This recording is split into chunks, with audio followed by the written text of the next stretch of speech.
Hello friends, angel education class में आप सब प्यारे विद्यार्थियों का स्वागत है। आज ये हमारा 2020 का लास्ट डे है। क्या है? लास्ट डे है। वैसे तो हम जानते हैं ये हमारा जो 2020 रहा है हर एक स्टूडेंट के लिए समान ही रहा है, वो चाहे जहाँ भी रहा हो, क्योंकि ये 2020 किसी के लिए भी खास नहीं रहा है। सबके लिए भी यह एक चुनौती का साल रहा है, चुनौती भरा ईयर्स रहा है। तो अब यहाँ पे देखिएगा 2020 अगर हमारा गया तो 2021 आने वाला है, जो कि मेरा कल 2021 होगा। तो अब इसमें देखिएगा, हम आपको इसमें थोड़ी सी ये बात बताएंगे कि 2021 हमारा एक लकी ईयर्स भी साबित हो सकता है। जितना 2020 में हमने गंवाया है, जितना हमारा 2020 खराब गया है, उतना ही अच्छा हमारा क्या होगा, किसका वेलकम होगा? 2021 का। क्या होगा? 2021 का। क्योंकि हमें 2021 में बहुत सारी वैकेंसियां भी देखने को मिल सकती है। कि जैसे अब इसमें वैकेंसी क्या आ सकती है? पहली चीज़ तो आपकी जो 51,000, तो देख ही रहे हैं प्राथमिक विद्यालय में 51,000 का वैकेंसी लगा ही है। वो कब आ जाए ये किसी को भी पता नहीं है। इसलिए हमें आज से अपने आप को इस पे काम करना है, अपने आप को इतना प्रिपेयर करना है कि 51,000 में एक सीट आपकी सुनिश्चित रहे। अगर 2021 आपके लिए अगर छूट गया तो ये जानिएगा कि आपको आगे 3 ईयर्स तक आपको वैकेंसी देखने को नहीं मिलेगी टीचर्स के लिए, टीचर्स का। इसलिए आपसे रिक्वेस्ट है कि आपका जो 2021 का जो यूपी टेट होगा, 2000 में जो आपका यूपी टेट होने वाला है और 2021 में जो सी टेट होने वाला है, ये आपके लिए अनिवार्य रूप से पास होना है। क्या होना है? पास होना है। अब ये हम पास हो जाते हैं तो ठीक है, लेकिन हमें 2021 की ऐसी रणनीति बनाना है कि यूपी टेट के साथ साथ हमारा क्या निकलना चाहिए? यस्टेट भी निकलना चाहिए। कहीं ऐसा ना हो कि यूपी टेट के चक्कर में हमारा यस्टेट छूट जाए और यस्टेट के चक्कर में कहीं ऐसा ना हो कि हम यूपी टेट ही ना निकाल पाएँ। अगर मेरा यूपी टेट नहीं निकलता है तो भी हमारा 2021 किसी लायक नहीं रहेगा। इसलिए 2021 में आपको इतना अच्छा मैनेज करना है अपने इस ईयर्स को कि यूपी टेट के साथ साथ यस्टेट में भी हमें अच्छा नंबर लाना है। इसलिए आज से और अभी से अपने आप को केवल आप किस पे काम करिए? 51,000 वैकेंसी पे। आपका पिछला ईयर्स क्या रहा, क्या था, कहाँ गया, ये आप कुछ भी ना सोचिए। अब ये सोचिए कि 2021 क्या है, किस लिए है, क्यों है। अगर मैं प्रयागराज में 2021 में फिर से उसी माहौल में आ गया हूँ, तो आप यहाँ पे ये सोचिए कि मैं प्रयागराज अगर आया हूँ तो क्यों आया हूँ। और एक चीज़ ये जानिएगा कि इस कोरोना हाल में जो 2020 रहा है वो सब के लिए एक समान रहा है। कोई ना तो इसमें आगे गया ना तो पीछे गया। सब अपना सेल्फ स्टडी किए, ऑनलाइन क्लास जो भी ज्वाइन किए, सबके लिए था। लेकिन अब 2021 ये आपके लिए विशेष साबित हो सकता है। विशेष साबित है नहीं, विशेष साबित हो सकता है। आपको इसका विशेष बनाने के लिए आपको कुछ एक्स्ट्रा वर्क करना पड़ेगा, एक्स्ट्रा मेहनत करना पड़ेगा। वो एक्स्ट्रा मेहनत है क्या कि हमने 2020 में जो चीज़ गंवाया है उसको 2021 में अचीव करना है, अर्थात प्राप्त करना है। वो हम कैसे प्राप्त करेंगे? तो आपकी ये रणनीति होनी चाहिए कि आज से अगर 2021 में अब आप आए हैं तब देखिएगा जनवरी में ही यूपी टेट का नोटिफिकेशन आ जाएगा और जनवरी में ही हो सकता है कि इसका फॉर्म भी भर जाए। तो आप यहाँ पे रणनीति ये बनाइए कि आप सबसे पहले ये देखिए कि यूपी टेट का सिलेबस क्या है और सुपर टेट का क्या सिलेबस है, दोनों को मिलाइए। और यूपी टेट का सिलेबस जितना दिया है आप उस पर उतना अच्छा पकड़ बनाइए कि अगर सुपर टेट में उसमें से कुछ भी अगर पूछे तो वह न छूटने पाए, क्योंकि आपको पता होना चाहिए कि मैं आपको बता दूं कि सुपर टेट में यस्टेट जो हमारा होता है वो कितने नंबर का होता है भैया? 150 नंबर का। कितने का होता है? 150 नंबर का है। 150 में से 70 नंबर आपके यूपी टेट के ही सिलेबस से आप प्राप्त कर सकते हैं। क्या कर सकते हैं? यूपी टेट के सिलेबस से ही 70 नंबर आप यस्टेट में प्राप्त कर सकते हैं। तो आप इस तरह से पढ़िए कि यूपी टेट में आप 100 प्लस तो आइए ही, या 115 प्लस आइए ही, 115 से कम नहीं आना चाहिए यूपी टेट में। और उससे ज़्यादा आपके लिए महत्वपूर्ण है कि यूपी टेट आप अगर अच्छे से पढ़े हैं तो इसी में आप कितना नंबर पा जाएंगे? सुपर टेट में 70 नंबर पा जाएंगे। तो आप यहाँ पे भी मेहनत करिए। यूपी टेट में को इस तरह से भी मेहनत करना है कि इसमें जो आपको सुपर टेट में 70 नंबर मिलना है ये भी ना छूटने पाए। तो ये हमारी 2021 की ऐसी रणनीति होनी चाहिए। और जिसका अगर सीटेट लगा है वो आपका 31 जनवरी को है। क्या है? 31 जनवरी को आपका सीटेट है। ये भी आपके लिए अनिवार्य है। तो आपको पता चल गया होगा कि 2021 आपके लिए कितना महत्वपूर्ण है। इसमें आपका केवल एक आपका जो है कि 1 आवर का समय भी महत्वपूर्ण है। अगर 1 आवर्स का भी टाइम आपका अगर वेस्ट जाता है तो ये समझिएगा कि कम से कम हम 100 विद्यार्थी के नीचे हैं। क्योंकि अब इसमें और दूसरी चीज़ ये रखिएगा कि अब हमारा जो आगामी वैकेंसी है उसमें ये भी जानिएगा कि अगर कोई व्यक्ति अगर महीने का अगर 2.5 लाख रुपए भी अगर कमाता है तो वो भी एक बार जो है सरकारी नौकरी अर्थात किसी भी वैकेंसी में अर्थात वो बैठेगा। क्योंकि इस कोरोना हाल में सबको भी पता चल गया है कि आपका जो सरकारी नौकरी होता है वो क्या है और प्राइवेट क्या होता है वो क्या होता है। इसलिए आप को सबसे लड़ना है, सबसे फाइट करना है। तो सबसे फाइट करने के लिए आपको कुछ एक्स्ट्रा मेहनत करना पड़ेगा। और दूसरी चीज़ आपको हम एक चीज़ ये बताएं कि अगर आपकी लड़ाई किसी से है, अगर कोई सोचता होगा कि इसमें कि भैया हम तो 2017 बैच के हैं, हमारी एकेडमिक मेरिट कितनी जा रही है भैया? 30 प्लस जा रही है। कितना जा रहा है? 30 प्लस जा रहा है। अब कुछ लोग कहेंगे भैया कि 2018 के बैच के हैं, हमारी मेरिट कितना जा रहा है? 30 प्लस जा रहा है एकेडमिक मेरिट। तो हम कह सकते हैं कि आपका एकेडमिक मेरिट अच्छा जा सकता है या अच्छा है। लेकिन एक चीज़ ये भी जानिएगा कि एकेडमिक मेरिट है, आप देखिएगा कि 2017 बैच बीटीसी में लगभग 2 लाख हैं। कितने हैं?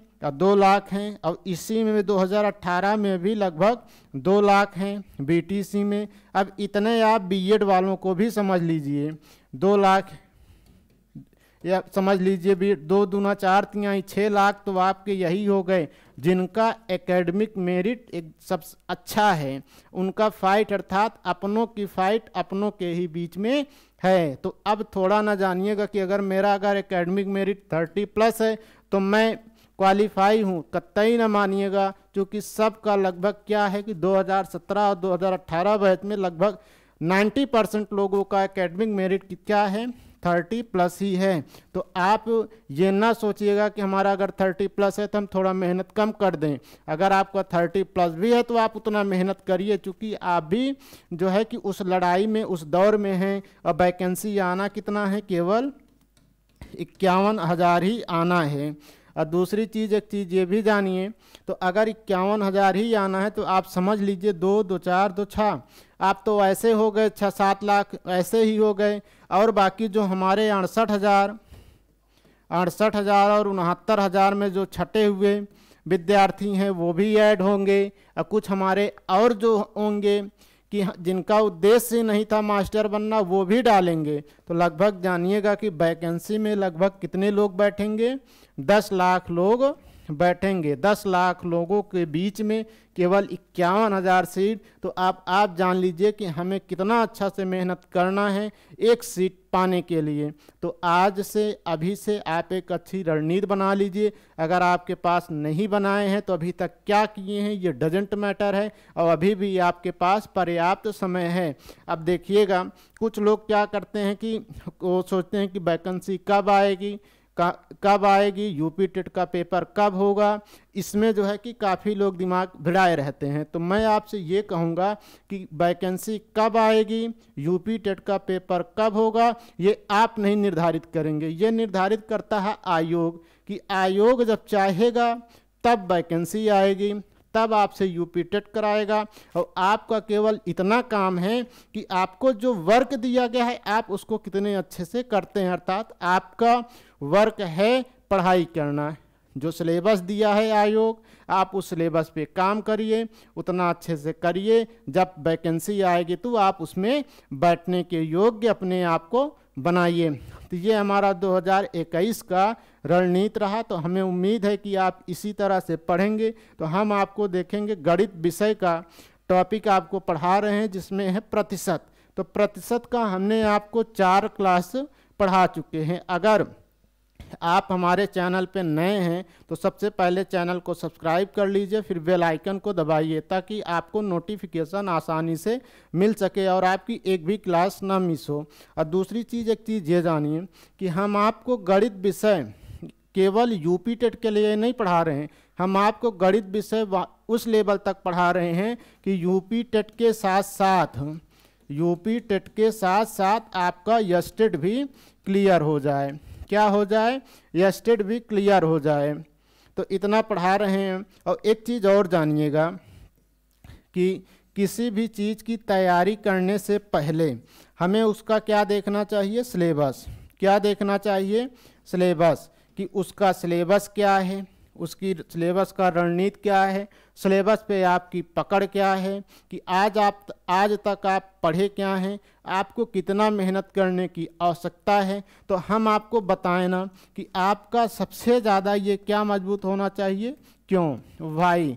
सब पे वाई का जो है कि लगाइए और अपने आप को अंदाजिए कि हमारी पकड़ किस पे है और किस पे हमको जितना मेहनत करना है। तो अगर आप सिलेबस को अगर आपको देखना है, यूपी टेट और सुपर टेट के सिलेबस को मैच कराना है कि यूपी टेट में और सुपर टेट के सिलेबस में क्या समानताएं हैं, यूपी टेट के सिलेबस से सुपर टेट में कितने नंबर का क्वेश्चन आ सकता है, इसके बारे में जानना है। तो आप हमारे डिस्क्रिप्शन में जाएंगे तो उसमें मैंने लिंक दिया है जिसमें हमने क्लास 1 में क्या चीज़, क्लास 1 में ये सारी चीज़ें हमने आपको समझाया है कि यूपी टेट के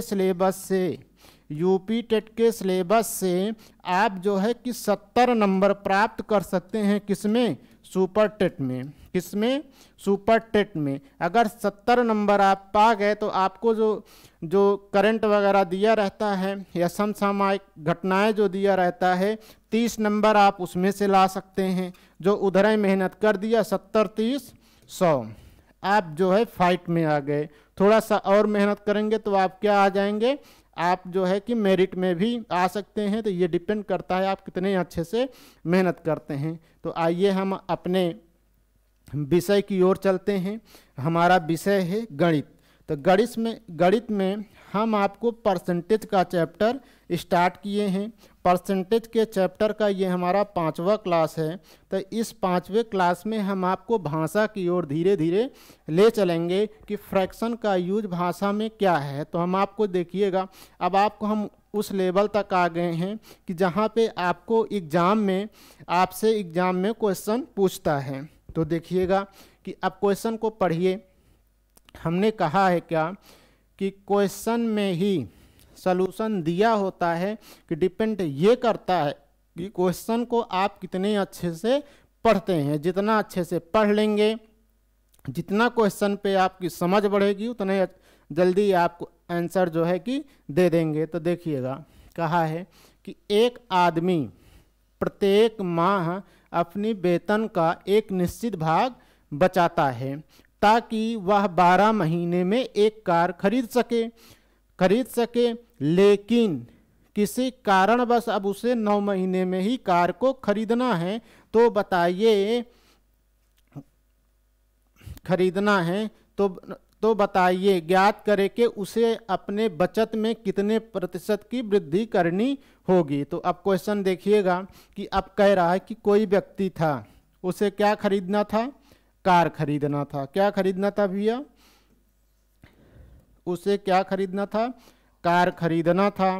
कितने महीने में? वो अपने कमाई में, अपने आय में इतना बचत कर रहा था कि उस कार को 12 मंथ में खरीद लेता, लेकिन किसी कारणवश अब वो उस कार को 9 महीने में ही परचेज करना चाहता, अर्थात 9 महीने में ही खरीदना चाहता है। तो बताइए वो अपने आय में कितने प्रतिशत की वृद्धि कर दे ताकि वो कितने महीने में उस कार को 9 महीने में ही खरीद ले। तो अब ये देखिएगा कि 12 मंथ में खरीदना था, अब वो खरीदना चाहता है 9 महीने में ही। तो जब 9 महीने में ही तो एक्चुअल में कार का मूल्य क्या है? तो 12 और 9 का एलसीएम निकाल लेंगे तो कितना आया? 36। कितना आया? 36। तो अर्थात ये हुआ कि अब देखिए इसका मतलब ये हुआ कि 36 रुपया कार का मूल्य है। 36 रुपये कार का मूल्य है। तो 36 रुपये कार का मूल्य है, तो वो अपना बचत इस तरह से करता था कि वह 12 महीने में कार को खरीद लेता। कितने महीने में? 12 महीना में कार को खरीद लेता। तो वो हर महीना कितने रुपए का बचत करता? बढ़ चौक 36, 4 रुपये का। लेकिन अब उसको परचेज करना है 9 महीने में ही। कितने महीने में? 9 महीने में ही। तो कितना क्या होगा? यहाँ क्या होगा? ये होगा क्या? बढ़तियाँ 36। ये होगा क्या? यहाँ बढ़ती 3 रुपये होगा। अगर 9 महीने में ही खरीदेगा तो कितने का होगा? 9 चौक 36, 4 रुपये। कितना होगा? 4 रुपये में। तो अर्थात अब उसको कितने रुपए की वृद्धि करनी पड़ेगी हर महीने? +1 की वृद्धि करनी पड़ेगी। किस पे करनी पड़ेगी? 3 रुपये पे करना पड़ेगा। तो इसका प्रतिशत वैल्यू क्या होगा? 33 सही 1/3%। तो अर्थात अब उसको अपने आय में 33 सही 1/3% की वृद्धि कर लेगा, तो वो उस कार को 9 महीने में ही खरीद लेगा। तो देखिएगा, नहीं समझ आया तो हम फिर से समझाते हैं, देखिएगा, समझिएगा कि अब यहीं पे देखिएगा इसका हुआ क्या कि व्यक्ति कोई कार को खरीदता कितने महीने में? 12 महीने में। वो साधारणतः खरीद लेता। वो अपने आय में इतना बचत कर रहा था कि 12 महीने में वो कार को खरीद लेता। लेकिन अब कह रहा है कि उसको कार कितने में खरीदना है? 9 महीने में ही खरीदना है। तो जब 9 महीने में खरीदना है तो जाहिर सी बात है कि उसको अपनी बचत में जो पहले कुछ रुपए बचाता था अब और बचाना पड़ेगा। तो अर्थात कार का मूल्य कितना हो गया? 36 रुपये था। 12 9 का हमने लासा निकाल लिया तो कितना हो गया? 36 रुपये एक्चुअल में कार का मूल्य था। तो हमने कार का मूल्य निकाल लिया, कितना हुआ? 36 रुपये। तो जब 36 रुपये कार का मूल्य है तो 12 महीने में खरीदता था, तो अपने हर महीना कितना रुपए बचाता था? 3 रुपये। तो अब जब वो 9 महीने में ही खरीदेगा तो जाहिर सी बात है तो उसको और बचाना पड़ेगा। कितना बचाना पड़ेगा? 9 चौक 36। पहले वो 3 रुपये बचाता था, तो अब वह कितना बचाएगा? 4 रुपये बचाएगा। तो अब कितने की वृद्धि कर रहा है भैया? 1 रुपये की। तो 1 रुपये की वृद्धि किस पे करेगा? 3 का। तो प्रतिशत पूछा है तो परसेंटेज में बदल लीजिए। तो बराबर क्या हुआ? 33 सही 1/3%। यही आपका क्या होगा? आंसर होगा। अगर नहीं समझ आया तो आप वीडियो को 2 बार 3 बार देखेंगे तो आपको आसानी से समझ आएगा। अब हम अगले क्वेश्चन की ओर चलते हैं। पढ़िएगा आप इसको। पहले कहा है कि एक व्यक्ति किसी संख्या को 3/5 के स्थान पर 7/4 से गुणा कर देता है, तो परिणाम प्रतिशत ज्ञात कीजिए। बहुत ही सरल सवाल है, देखिएगा, हम इसको आसानी से लगा लेंगे। देखिएगा, कहा कि कोई व्यक्ति था, उसको एक्चुअल में गुणा करना था 3/5 से। किसी संख्या में 3/5 से गुणा करना था, लेकिन वो गलती से गुणा कर दिया। किससे? 7/4 से गुणा कर दिया। किससे गुणा कर दिया? 7/4 से गुणा कर देता है। तो कह रहा है कि जो परिणाम आया उसका प्रतिशत ज्ञात कीजिए। तो अब जब वो 3/5 से, अब इसको आप यक्स भी मान के लगा सकते हैं, लेकिन यक्स मानेंगे तो बहुत लंबा होगा। अब यहाँ हम क्या कर लेंगे, यहाँ ये कर लीजिए, इसका एलसीएम निकाल लीजिए। क्या निकाल लीजिए? लासा निकाल लीजिए। 4 और 5 का लासा कितना होगा? 20 होगा। कितना होगा? 20 होगा। दोनों में गुणा कर दीजिए तो इसका परिणाम क्या आएगा? 5 चौक 20, इसका परिणाम 12 आया और इसका 4 पंचे 20, 5 सते 35 आया। कितना आया? 35 आया। तो अब आपको यहाँ ये चीज़ देखना है कि अब जब इतना आ गया आपके लिए, तो अब यहाँ देखिएगा 35 आया, कितने की वृद्धि हुई है? +23 की परिवर्तन कितने का हुआ है? +23 का परिवर्तन हुआ है। तो देखिएगा क्वेश्चन में यही तो कहा था भैया, कहा था कि एक व्यक्ति था जिसको 3/5 से गुणा करना था, लेकिन वो गलती से 7/4 से गुणा कर दिया। तो पूछा है कि प्रतिशत परिवर्तन बताए, अर्थात उसकी गलती में जो परिवर्तन आया है उसका परसेंटेज ज्ञात कीजिए। तो 3/5 और 7/4 को हम किससे गुणा करें ये हमें नहीं पता था, लेकिन हमने क्या 4 और 5 का लासा निकाल लिए, दोनों हर का। जो लासा आया हमने दोनों में गुणा कर दिया। एक्चुअल में उसको गुणा करना था कि 12 लाने के लिए, लेकिन गलती से जब गुणा कर दिया तो कितना आ गया? 35 आ गया। तो परिवर्तन कितना हुआ? 23 आया। परिवर्तन कितना आया भैया? 23 आया। 23 आया। किस पे आया? अर्थात जो हमारा पहले का गुणा था, जो हमारा सही वाला गुणा यही तो है। किससे करना था? इससे करना था। तो ये हमारा 12 हो गया। अब इसको आप परसेंटेज में बदलिए। परसेंटेज में आप इसको कैसे बदलते हैं कि अब चाहिए तो आप इसको 100 से गुणा कर लीजिए। किससे गुणा कर लीजिए? 100 से गुणा कर लीजिए। इतना करेंगे तो आपके लिए ये चीज़ें बहुत लंबी हो जाएंगी। हमने आपको फ्रैक्शन का यूज बताया है कि आप फ्रैक्शन का यूज कैसे करेंगे। फ्रैक्शन का यूज आप यहाँ सीधे कर लेंगे। क्या लिख लेंगे कि 23/12 है, तो इसको क्या लिख लेंगे कि बराबर 2 - 1/12, दूना 24, 23। 2 का हम क्या लिख सकते हैं? 200% लिख सकते हैं। तो 1/12 का हमारा जो फ्रैक्शन वैल्यू कितना होता है? 3/8 होता है। कितना होता है भैया? 8 सही 1/3 होता है। कितना होता है? 8 सही 1/3%। किसका होता है? 1/12 का।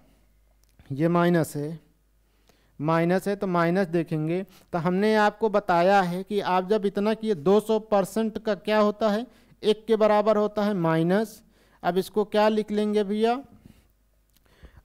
अब इतना हुआ कि नहीं हुआ भैया? 1/12 का 1 हो गया। 8 सही 1/3 का अब क्या होगा भैया? या आप ऐसे इसको लिख लेंगे, या आप बदलिए नहीं तो आप यहाँ पे ये करेंगे। अब देखेंगे 200 में से 8 नहीं घटाएंगे, 200 में से 9 घटाएंगे। तो 200 में से 9 घटाएंगे तो कितना होगा? 191। और इसमें से इसको घटाएंगे तो क्या होगा? 3 में से 1 गए, 2/3%। अब उसका जो परिणाम प्रतिशत आया 191 सही 2/3% आएगा। तो अब देखिएगा यहीं पे आपको थोड़ी सी दिक्कत बनती होगी। देखिएगा दिक्कत कैसे होगा कि अगर किसी भी संख्या में जैसे कह दे कि 500 में से 2 सही 2/5 को घटाइए, तो आप कैसे घटाएंगे? 500 में से 2 नहीं घटाएंगे, 500 में से इसमें एक ऐड करके घटाएंगे तो 1 3 होगा। 500 में से 3 घटाएंगे तो कितना होगा? 497। अब 5 में से क्या घटा देंगे? 2, 5 में से 2 गए, 3/5। यही आपका आंसर होगा। अब अगला क्वेश्चन देखिएगा कि देखिएगा ये तो आपके लिए और सरल है। हमने आपको पीछे बताया था पिछले वीडियो में, देख लीजिए फिर से आ गया है। तो देखिएगा कहा है कि यदि x y से 25% अतिरिक्त है, यक्स वाई से 25% अतिरिक्त है तो बताइए वाई यक्स से कितना प्रतिशत कम है। तो हमने आपसे बताया था जब यहाँ अधिक देगा तो यहाँ क्या पूछेगा, कमी पूछ लेगा, यहाँ कमी देगा तो यहाँ क्या पूछेगा, अधिक पूछेगा। तो हमने एक आपने सूत्र भी पढ़ा है कि क्या पूछा है, कमी पूछा है ना, तो प्रतिशत कमी बराबर एक सूत्र भी होता है, सूत्र होता है प्रतिशत कमी बराबर वृद्धि बटे वृद्धि प्लस 100 गुणे 100। तो अब यहाँ देखेंगे वृद्धि कितना का हुआ है, 25 बटे 25 धन 100 गुणे 100, तो बराबर क्या होगा 25 बटा 125 गुणे 100। तो 25 पंचे 125, 5 दूना 10, अर्थात परिवर्तन कितने का आएगा, कमी का 20% का कमी होगा। कितने का होगा, 20% का। अब इतना हल करने में आपके लिए थोड़ा लंबा जाता है, गुणा करिए फिर भाग करिए, तो आपको डायरेक्ट यहाँ पे कुछ नहीं करना है, सीधे आपको ये देखना है कि जो यहाँ पे भिन्न परसेंटेज दिया है उसका आप तुरंत फ्रैक्शन वैल्यू निकाल लीजिए। कितना होगा 25% का भैया, 25% का क्या होगा 1/4, 25 चौका 100, ये इसका ओरिजिनल वैल्यू होता है, ये इसका क्या होता है, प्रतिशत रिजल्ट होता है। क्या होता है, प्रतिशत रिजल्ट होता है। तो अर्थात पहले उसका 4 रुपये मूल था, क्या था 4 रुपये मूल था, तो 25% की वृद्धि हो गई, तो अब मूल्य कितना हो गया, 5 रुपये हो गया। कितना हो गया, 5 रुपये होगा। तो वृद्धि कितने रुपए की हुई, +1 की हुई। किस पे हुई भैया, 5 पे हुई। कितने पे हुई, 5 पे, 1/5। अब इसका परसेंटेज 5 दूना 10 बराबर 20%। एक ही लाइन में आपका आंसर आ गया।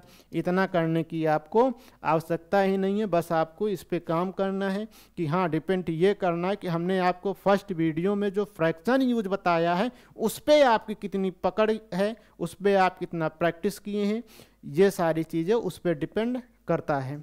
तो देखिएगा अगला क्वेश्चन, फिर वही चीज़ दे दिया है, आप इसको लगाइएगा, नहीं आएगा कमेंट बॉक्स में कमेंट करिएगा, हम आपको हल करेंगे। तो अब इसको आप लगाना, हम नहीं लगाएंगे। अब अगला क्वेश्चन देखिए, देखिए अब आपका आ गया टाइप 2। देखिएगा एकदम बढ़िया क्वेश्चन जो आपके एग्जाम में पूछा जाता है, तो आप इसको बढ़िया देखिएगा। कह रहा है कि किसी विद्यालय में 60% लड़के तथा 972 लड़कियां हैं, तो लड़कों की संख्या ज्ञात कीजिए। एक बार आप क्वेश्चन को अच्छी तरह से पढ़िए।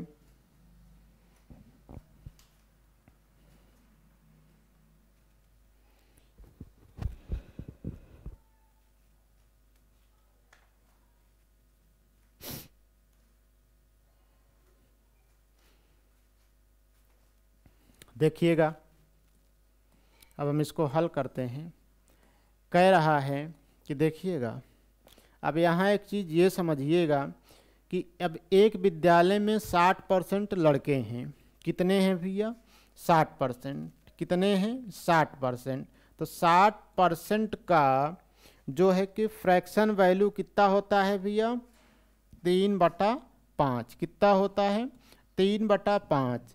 तो हमने आपको बताया है कि हमारा जो हर होता है किसी भी वस्तु का वो क्या होता है, ओरिजिनल वैल्यू। तो अर्थात उस विद्यालय में कुल छात्रों की संख्या जो टोटल स्टूडेंट थे वो कितने हैं, टोटल स्टूडेंट कितने हैं, 5 है। कितने हैं, जब टोटल स्टूडेंट 5 है तो इसका परसेंटेज वैल्यू कितना आया, 3 है। ये प्रतिशत रिजल्ट हुआ, क्या हुआ, प्रतिशत रिजल्ट हुआ। तो अर्थात जब कुल छात्र 5 है, 5 में से 3 लड़के हैं, तो लड़कों की संख्या कितनी होगी, जब लड़के हैं 3 हैं तो लड़कियों की संख्या कितनी होगी भैया, कि अब यहाँ देखिएगा ये बॉयज हुए, ये गर्ल्स हुए। टोटल विद्यार्थियों की संख्या 5 हुई, तो 5 में से 3 आपके क्या निकल गए भैया, बॉयज निकल गए। तो गर्ल्स कितने हुए, 2 हुए। ये आपके समझ आया कि नहीं आया, नहीं आया तो ये भी फिर से समझिए कि अब 60% का फ्रैक्शन वैल्यू 3/5 होता है। जो हमारा नीचे का होता है, जो हर होता है, वो किसी भी वस्तु का वर्जिनल वैल्यू होता है। तो इसका मतलब ये हुआ कि उस विद्यालय में कुल छात्रों की संख्या कितनी है? 5 है। 5 में से अगर 3 लड़की हो गए तो बचे कितने? 2 बचे। तो 2 हमारे क्या हो गए? 2 हमारे क्या हो गए? बॉयज हो गए। क्या हो गए? बॉयज हो गए। अब आगे देखिएगा क्वेश्चन क्या कह रहा है। ये 3 है, अर्थात 3 है ना भैया, तो बॉयज 3 है तो 2 हमारी क्या हो गई? लड़कियां हो गई। तो आगे क्वेश्चन कह रहा तथा 972 लड़कियां हैं तो लड़कों की संख्या बताइए। तो अब यहाँ पे थोड़ा ये देखिएगा, तो अब गर्ल्स कितने हुई भैया? तो गर्ल्स की संख्या कितनी हो गई? 2 हो गई। कितना हो गया भैया? 2 हो गया। तो अब यहाँ पे देखिएगा, जब गर्ल्स इतना हो गया तो 2, अब इसको मान लेंगे तो 2 यूनिट हमारा बराबर का मान कितना दिया है? ये 972 लड़कियां दे दिया है। कितना दे दिया? 972। तो 1 यूनिट बराबर कितना होगा? 1 यूनिट को आप भाग दे देंगे 2 से। 2 चौक 8, 2 8 16, 2 छंग 486। 486 हो गया। तो हमें पूछा क्या है भैया? तो लड़कों की संख्या बताइए। तो लड़कों की संख्या 3 है, तो 3 गुणे 486 कर दीजिए, जो आएगा 3 छंग 18, 3 8 16, 16 1 17, 3 चौक 12, 1 13। अर्थात लड़कों की संख्या कितना आ गया? 1378 आ गया। यही आपसे पूछा भी था। ठीक भैया। तो अब देखिएगा, ये आपको देखिएगा, फिर एक क्वेश्चन लेते हैं। क्वेश्चन दिया, फिर देखिएगा, कह रहा है कि एक गांव में 60% महिलाएं हैं तथा 972 पुरुष हैं, तो गांव में कुल महिलाओं की संख्या ज्ञात कीजिए। एक बार क्वेश्चन आप अच्छे से पढ़िए भैया।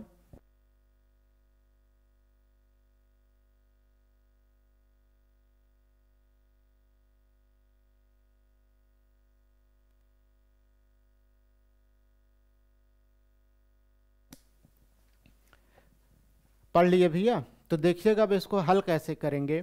कि हल अब करना है, कहा क्या है कि 60% महिलाएं हैं।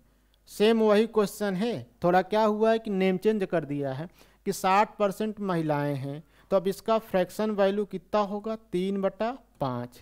क्या होगा? 3/5। तो अब उस गांव की कुल जनसंख्या कितनी हो गई? 5 हो गई। 5 में से जब 3 महिलाएं हो गई, जब 3 फीमेल हो गए, 3 फीमेल हो गए, तो अब मेल कितने होंगे? अब यहाँ देखिएगा, मेल और फीमेल, जब फीमेल 3 हो गए तो मेल कितने होंगे? 2 होंगे।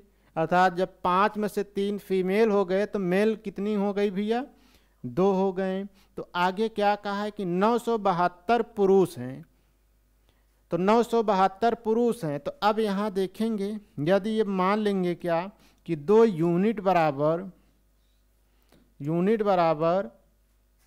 972 पुरुष हैं, तो अब 1 यूनिट बराबर क्या होगा? 1 यूनिट बराबर क्या होगा भैया? 1 यूनिट में 972 को 2 से भाग देंगे तो क्या होगा? 2 चौक 8, 2 8 16, 200 486। तो क्वेश्चन में पूछा तो गांव में कुल महिलाएं कितनी हैं?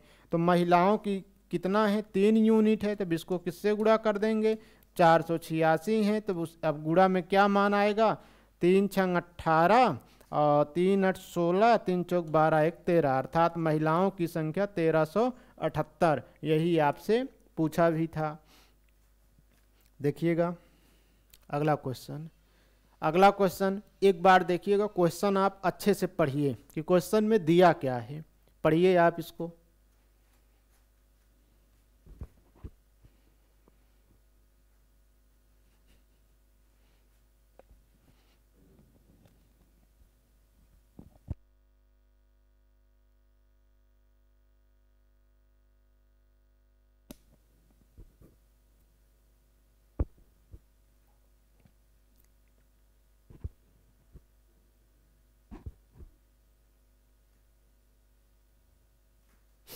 पढ़ लिए भैया? तो देखिएगा कि कहा है कि एक सर्वेक्षण में 40% घरों में 2 या 2 से अधिक सदस्य हैं। कि अब मान लीजिए कि कोई परिवार है, परिवार अपने आप में क्या था, 100% था। क्या है कि अपने आप में परिवार जो है कि 100% उसमें सदस्य थे। तो उसमें पूछ रहा है कि वो 2 भागों में बटा, कितने भागों में, 2 भागों में। कुछ में 2 मेंबर्स हैं, 2 या 2 से अधिक मेंबर्स हैं, और कह रहा है कि और कुछ में क्या हैं, 1 मेंबर्स हैं, 1 मेंबर्स हैं। तो अब देखिएगा, अब आगे क्या कह रहा है क्वेश्चन, देखिएगा, कह रहा है कि अधिक हैं। जिन घरों में 1 सदस्य हैं उनमें से 20% घरों में केवल 1 पुरुष हैं, उनमें से 20% घरों में केवल 1 पुरुष हैं। तो अब ये बताइएगा कि अगर 20%, देखिएगा कह रहा है कि 20% केवल 1 पुरुष हैं, तो 20% जब 1 पुरुष हैं तो अब यहाँ पे देखिएगा तो यहाँ के कितने हो गए, ये 80%, ये कितना हो गया 20%, क्या हो गए, पुरुष हो गए। तो इसका मतलब ये हुआ कि अब उस परिवार में विवाहित हुए। अगर 1 पुरुष विवाहित है तो 1 पुरुष महिला भी नहीं होगी भैया, अर्थात जब 1 पुरुष जब विवाहित है तो 1 महिला भी तो विवाहित होगी। तो अर्थात उस परिवार में कितने लोग हुए, 2 लोग हुए।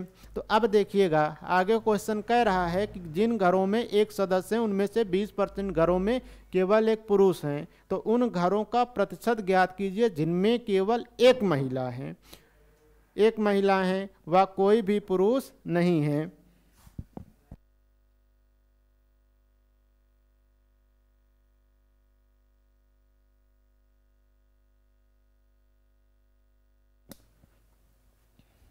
नहीं है। तो अब यहाँ देखिएगा कि अब कह रहा है क्या, कि देखिएगा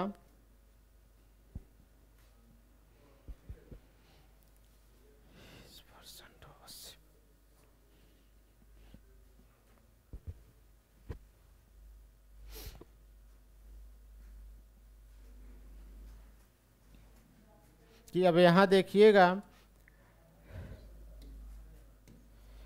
देखिएगा कि ऐसे हैं कि 20% पुरुष हैं और 80% क्या हैं, महिला हैं। क्या हैं, 80% महिला है। तो आपसे पूछा क्या है, कि पूछा ये है कि पुरुष नहीं है, तो केवल 1 महिला है व पुरुष नहीं है। तो आप इसको लगाएंगे कैसे, कि अब जो 60% हैं, कि अर्थात ये हमारा देखिएगा कि यहाँ कुल मिला के जो हमारा आगे क्वेश्चन नहीं पढ़े थे वो क्वेश्चन है क्या, कि 40% 2 मेंबर वाले हैं, तो 40 में से 60 कितने हुए, ये हुए। तो हमें जो है इनका पूछा था, तो अर्थात ये 60 हुआ। ये हमारा जब 60 हुआ तो अब इसका हम क्या निकालेंगे भैया, 60 का 80% निकाल लेंगे। तो 60 गुणे 80/100, 2 जीरो से, अर्थात क्या हुआ, 6 48%। कितना आया, 48%। यही आपका क्या होगा, आंसर होगा। तो अब एक चीज़ ये देखिएगा कि क्वेश्चन पहले देखिएगा दिया क्या था। क्वेश्चन में दिया था क्या, कि एक परिवार में 2 या 2 से अधिक सदस्य ऐसे थे जिनमें 40% जो है कि क्या थे, 2 मेंबर वाले थे। आपको ये दिया था जब 40% 2 वाले हो गए तो पूरा परिवार अपने आप में 100% था। तो इसमें से 60 लोग कितने हो गए, 1 मेंबर वाले हो गए। तो फिर कह रहा है कि 1 मेंबर वालों में से कि 20% ऐसे थे कि 1 मेंबर में से जो 20% घरों में केवल 1 पुरुष थे। जब 20% पुरुष हुए तो महिलाएं कितनी हुई, 80% हुए। तो आपसे यही पूछा था, तो हमने 80 का क्या निकाला, 60 का 80%, वही आपका आंसर हुआ। अगला क्वेश्चन देखिए। अगला क्वेश्चन फिर कहा है कि देखिए ये तो एकदम सिंपल है, आप इसको हल करिए। देखिएगा आप इसको 2 तरीके से लगा सकते हैं, या तो आप ऐसा भी लगा सकते हैं, इसको x/y मान लीजिए। इसमें फिर आप जोड़ देंगे, क्या कितना जोड़ा जाता है, 200% जोड़ा जाता है। फिर कितना, हर में कितना जोड़ा जाता है, 350 जोड़ा जाता है। इतना करेंगे तो आपके लिए लंबा होगा। अब देखिएगा डायरेक्ट इसको आपको हल करना है। कैसे हल करेंगे, डायरेक्ट हल करना है। कह रहा है कि यदि एक भिन्न के अंश में यदि एक भिन्न के अंश में 200 और हर में 350 की वृद्धि की जाए तो परिणामी भिन्न 5/12 आता है, तो मूल भिन्न बताइए। तो हम यहाँ पे मान क्या लेंगे कि मूल भिन्न को क्या मान लिए, a/b। क्या मान लिए, a/b मान लिए। जब a/b मान लेंगे तो यहाँ पे देखिएगा कि अंश में 200% की वृद्धि होता है। तो हमने आपको समझाया है कि जब किसी भी वस्तु में जितने की वृद्धि होती है उसका वृद्धि हमेशा हम 100% में करते हैं। जब ये 200% की वृद्धि हो गई तो अब 100 में 200 जोड़ेंगे तो कितना हो गया, ये का 300% हो गया। उसी तरह हर में 350 का जब वृद्धि किया गया तो अब ये कितना हो गया, 450%। तो बराबर अब ये क्या होगा, 5/12 होगा। क्या होगा, 5/12। परसेंटेज से परसेंटेज, 0 से 0 कटा कि नहीं कटा भैया। फिर या तो आप इसको करेंगे क्या कि अब फिर 5 छंग 30, 5 45, फिर करेंगे 3 3 का 9, 3 चौक 12। तो अब यहाँ देखेंगे a/b बराबर 5/4। अब ये उधर जाएगा गुणे 3, अब ये इधर आएगा गुणे 6, अर्थात a/b का मान कितना आ गया भैया, पंक्तियाँ 15/6 चौको 24। यही आपका अगला भिन्न हुआ, यही आपका आंसर हुआ। आप उतना करने से अच्छा है आप इतना कर लीजिए। अब अगला क्वेश्चन देखिएगा, फिर उसी तरह देखिएगा। अब नेक्स्ट टाइप आ गया है, आप एक बार क्वेश्चन को पढ़िए।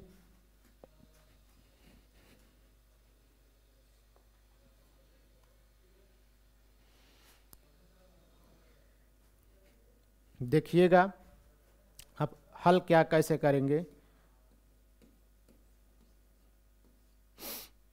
देखिएगा कहा है कि एक व्यक्ति अपनी आय का 60% खर्च करता है। तो अब यहाँ देखिएगा उस व्यक्ति का पहले क्या है, आय है, फिर उसके बाद क्या है, खर्च है। जब खर्च आय में से खर्च को घटा देंगे तो उसका क्या होगा, सेविंग होगा, बचत होगा। क्या होगा, बचत होगा। इतना आप देख लीजिए। अब देखिए क्वेश्चन में क्या दिया कि एक व्यक्ति अपनी आय का 60% खर्च कर देता है। 60% खर्च कर देता है तो अगर वो देखिएगा 60% खर्च कर देता है तो अब यहाँ देखिएगा जब 60% का सीधे आप क्या निकालेंगे, फ्रैक्शन वैल्यू निकालेंगे तो क्या होगा, 3/5। क्या होगा, 3/5। आप वैसे भी लगा सकते हैं यक्स मान के, लेकिन वो बहुत लंबा जाएगा, कोई भी वैल्यू मान के। लेकिन ये पर आप देखिएगा हम बताएंगे, ये आपके लिए एकदम सरल होगा कि अब देखिए 60% का फ्रैक्शन वैल्यू 3/5 हुआ। इसका मतलब ये हुआ कि हमने आपको बताया कि जो हर होता है वो किसी भी वस्तु का ओरिजिनल मान होता है। तो अर्थात 60% था, अब उसकी आय 5 रुपये है। अगर 5 रुपये में से वो 3 रुपये खर्च कर देता है, अब वो उसकी कुल आय 5 रुपये है और 3 रुपये खर्च कर देगा तो बचत कितना होगा, 2 रुपये का। कितने का होगा, 2 रुपये का बचत होगा। क्या होगा, 2 रुपये का बचत हुआ। अब आप इसको कुछ भी मान लीजिए, अब इसको चाहे आप 500 मान लीजिए और इसको क्या मान लेंगे, 300 मान लेंगे। तो अब ये बराबर क्या हो जाएगा, 200 रुपये। कितना हो जाएगा, 200 रुपये। इतना आया समझ में। तो अब देखिएगा आगे क्या कह रहा है कि यदि व्यक्ति की आय 15% बढ़ जाती है, कितना बढ़ जाती है, +15% बढ़ जाती है, +15% बढ़ जाती है। और इसमें क्या होता है कि अब 500 का आप 15% निकाल लीजिए, 15% निकाल लेंगे तो क्या होगा, 15×5 = 75। तो अब ये क्या हो गया, 575। अब 300 में अब फिर कह रहा है कि व्यय में जो खर्च है उसमें 15% उसमें भी बढ़ता है। तो अब फिर निकालेंगे किसका, जब इसमें भी 15% बढ़ेगा तो फिर आप निकाल लीजिए किसका, 300 का 15%, पंक्तियाँ 15 अर्थात प्लस का 45, तो ये कितना हुआ, 345। अब इसमें से घटाएंगे तो अब ये कितना होगा, 575 में तो अब यहाँ क्या हुआ, 0 हुआ। 7 में से 4 गए 3 हुआ और 5 में से 3 गए 2। तो वृद्धि कितने का हुआ भैया, 30 का वृद्धि हुआ, 30 की वृद्धि हुई, किस पे हुआ? 200 पे हुआ। किस पे हुआ? तो क्या होगा? 30/200। अब इसको प्रतिशत में बदलिए, अर्थात कितना का हुआ भैया? प्रतिशत परिवर्तन कितना होगा? 15% होगा। कितना होगा? 15% होगा। यही आपका आंसर हुआ। तो आप एक चीज़ ये देखिएगा, आपने इतना किया कि अब यहीं पे आप इसको थोड़ा और शॉर्ट कर सकते थे। कि देखिएगा कैसे, कि शॉर्ट कैसे कर सकते थे। थोड़ा एक चीज़ ये देखिए कि यहीं पे जो यहीं पे दिया था कि अब यहाँ 15 और यहाँ 15 समान हुआ। कितना हुआ? 15 जब हुआ तो अब यहाँ देखिएगा कि अब देखिएगा शॉर्ट ये तभी होगा, आप जितना आप इस पे प्रैक्टिस करेंगे उतना ही ये आपके लिए शॉर्ट होगा। तो अब अगला क्वेश्चन हम आपको देखिएगा समझाते हैं इसी टाइप का, वो आपको और अच्छी समझ आएगा। देखिए फिर वही कहा कि देखिएगा क्वेश्चन वही है, थोड़ा क्या है कि वो बदल दिया है, बस जो अंक दिया है कि हम देखिएगा कह रहा है कि एक व्यक्ति अपनी आय का 75% खर्च करता है। तो अब सीधे यहाँ देखेंगे 75% खर्च करता है, तो अब देखेंगे 75% का फ्रैक्शन वैल्यू कितना होगा? फ्रैक्शन वैल्यू निकाल लीजिए, 75/100, 25 3 75, 25 चौका 100, अर्थात 75% का फ्रैक्शन वैल्यू कितना होगा भैया? 3/4। कितना होगा? 3/4। 3/4 होगा। तो अब देखिएगा उसकी आय 4 रुपये है। अब व्यक्ति की आय कितना निकल गया? व्यक्ति की आय 4 रुपये। तो 4 में से अगर 3 वो खर्च करता है तो खर्च कितना हो गया? खर्च 3 रुपये हो गया। तो उसका बचत कितना होगा भैया? 4 में से 3 गए, 1 रुपये बचत होगा। कितना होगा? 1 रुपये बचत होगा। अब आप इसको जो है कि कुछ भी आप मान लीजिए, यूनिट में ज़रूरी नहीं है कि आप 100 ही मानिए, 200 300 जो भी मानना है, आप जो भी मानेंगे आंसर वही आएगा। तो हम कैलकुलेशन के लिए 100 ही मान लेते हैं। तो ये हमारा क्या हो गया? 400 हो गया। अब यहाँ लिखने के बजाय हम यहीं पे लिख देते हैं, एक स्टेप इसको हम बढ़ा दिए, फिर अब यहाँ पे भी हो गया, ये 100 हो गया। तो अब ये देखिएगा जब 400 300 और 200 हो गया, तो अब यहाँ पे देखिएगा अगले स्टेप में कह रहा है कि खर्च करता है तो व्यक्ति की आय 20% बढ़ता है तथा व्यय 10% बढ़ता है। जो आय है इसमें 20% बढ़ेगा। तो 400 का 20% आप निकाल लीजिए,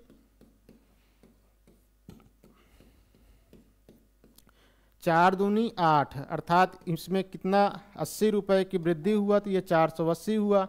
तथा खर्च में 10% की वृद्धि होती है, तथा व्यय में जो खर्च है वो 10% हुआ। तो 300 में 10% का हुआ, तो 300 का 10% निकाल लीजिए, 300 का 10% तो कितना होगा? 30 होगा। कितना होगा? 30 होगा। तो ये हो गया कितना? 330। तो अब उसका जो बचत होगा कितना होगा? 480 में 330 घटा देंगे तो कितना होगा? 150 होगा। 150 होगा। पहले उसका 100 था, अब कितना हो गया? 50 हो गया। किस पे? 100 पे हुआ। तो 50 का 100 कम में से अगर 50 को का 100/100 किए तो बराबर ये हमारा क्या हुआ? 50%। यही आपका क्या हुआ? आंसर हुआ। तो अब हमें उम्मीद है कि आप इसको अच्छी तरह से समझ गए होंगे। तो अब देखिएगा अगला क्वेश्चन। अगला क्वेश्चन फिर उसी तरह दिया है, आप इसको अच्छे से पढ़ेंगे। एक बार पढ़िए।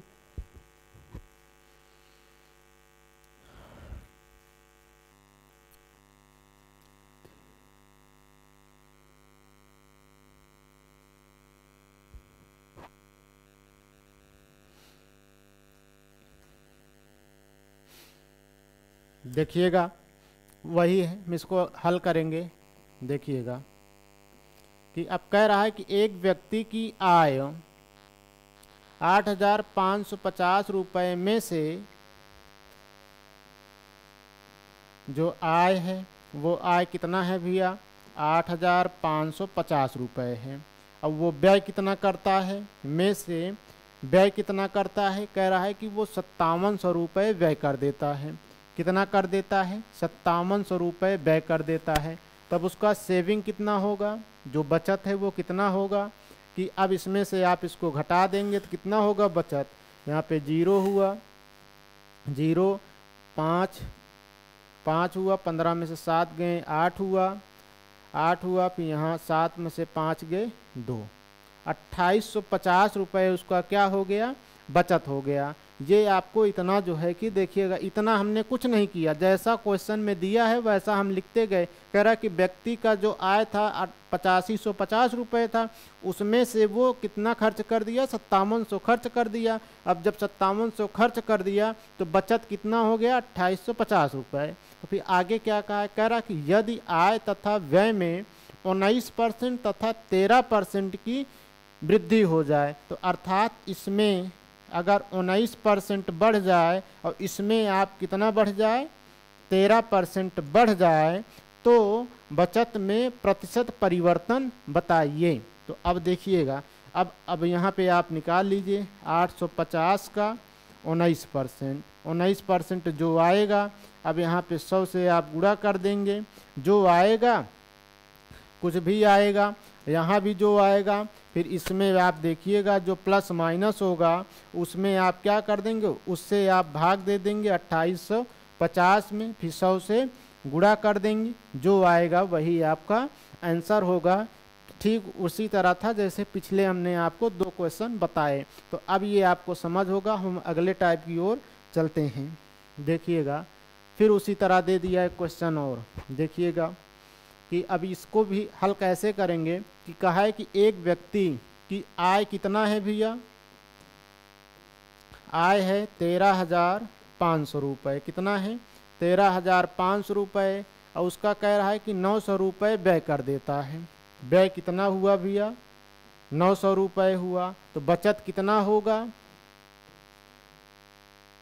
0, 0, अब 15 में से 9 गए, कितना होगा भैया, 15, 9 में 7 हुआ, 7 हुआ। फिर यहाँ क्या बचेगा, 12,700, 12,700। फिर कह रहा है कि यदि आय तथा व्यय में 13%, इसमें क्या हुआ प्लस का 13%, और इसमें कह रहा है कि 9% की वृद्धि हो गई। सेम वही तरह है, 9% की वृद्धि हो गई। अब इसको आप देखेंगे, अभी फिर निकालेंगे 13,500 का 13 और 13 पच्चे 65, 6 33 39, और 39 6 कितना होगा भैया, 39 6 45, फिर 13 कम 13 और 13 6 1955, 1955 रुपये हुआ। कितना हुआ, 1955 हुआ। उसी तरह आप 900 का 9% निकालेंगे, फिर इसमें जो परिवर्तन होगा ठीक उसी तरह है, आप हल करिएगा। नहीं आएगा तो फिर कमेंट में आप कमेंट करिएगा, हम आपको अगले वीडियो में इसका बढ़िया से समझाने का प्रयास करेंगे। और नहीं तो आपको अगर नहीं आएगा तो हमारे नंबर, ये मेरा नंबर है, इस पे आप लिख के भेजिएगा, सलूशन हम आपको तुरंत दे देंगे। ये आप देखिएगा, और इस पे आपको अगर जो है कि सेंड करेंगे तो मेरा एक ग्रुप भी है व्हाट्सएप का बना है, उसमें हम आपको ऐड कर देंगे, जिसमें आपको सारे लिंक, सारे वीडियो का, और इसका जो है कि आपको जो है PDF भी उसी ग्रुप में मिल जाएगा। तो उस ग्रुप में आप जुड़िए, और यहाँ इस पर केवल अपना नाम और नाम लिख के भेज देना है, नाम लिख के, और आप करते क्या है, अर्थात BTC पढ़ते हैं या DLED और B.Ed पढ़ते हैं, लिख के भेज देंगे तो हम आपको उसी तरह अपने ग्रुप में ऐड करके आपको PDF वगैरह जो प्रैक्टिस होगा उस पे हम दे देते हैं। तो अब देखिएगा अगला क्वेश्चन, अगला क्वेश्चन देखिएगा।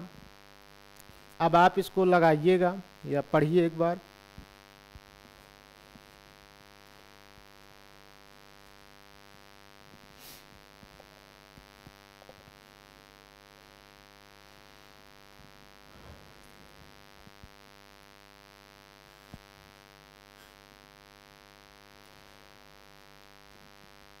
जनसंख्या आधारित है, हम इसको आपको आगे बताएंगे।